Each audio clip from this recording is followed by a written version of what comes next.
I pretended to be deaf for 3 years just to learn what people truly thought of me, and it tore my family apart. It began in my junior year of high school.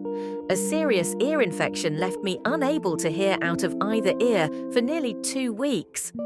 During that time, I taught myself to read lips. That skill revealed something I wish I'd never discovered. People say terrible things when they believe you can't hear them. When my hearing returned, I told no one. The first betrayal came from my closest friend, Lily. Sitting beside me at lunch, she whispered to another girl about how draining it was to pretend she cared about my problems.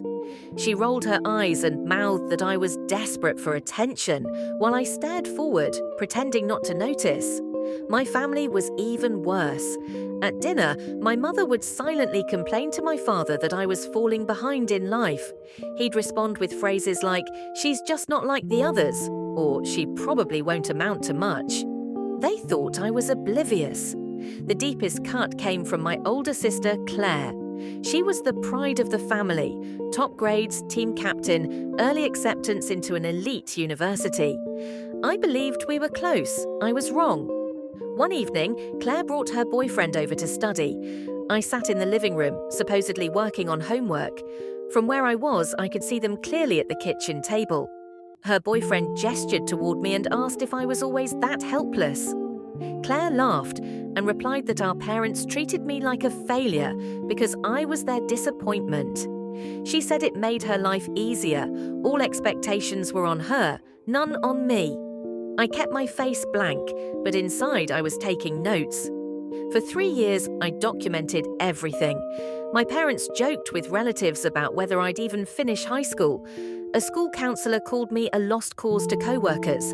Even my grandmother said she felt ashamed introducing me to her friends.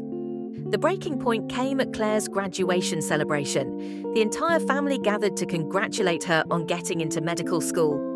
I sat quietly, playing the role they expected.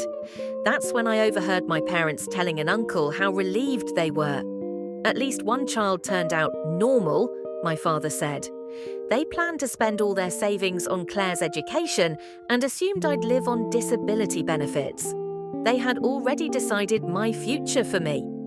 I stood up, walked into the middle of the room, and clapped my hands loudly. Everyone froze. I asked calmly if they could hear that. Then I told them the truth, that I'd been able to hear perfectly for years, that I'd heard every insult, every plan, every cruel word spoken behind my back. I played a recording on my phone, my parents discussing how much money they'd save by not sending the defective one to college. Silence filled the room. I told them they raised me for 18 years and abandoned me the moment they thought I was broken. I handed my mother the cheap bracelet they'd given me as a graduation gift and told her to keep it. I walked out that night and never returned. 5 years later, I'm completing a master's degree in psychology. Claire dropped out of medical school after 2 years. Without constant praise and pressure, she fell apart. My parents still try to contact me, claiming I misunderstood everything. But I have 3 years of proof that says otherwise. Do I regret pretending to be deaf? I regret that it was necessary, but I learned the most important lesson of my life. When people show you who they really are, believe them, even when they think you can't hear them.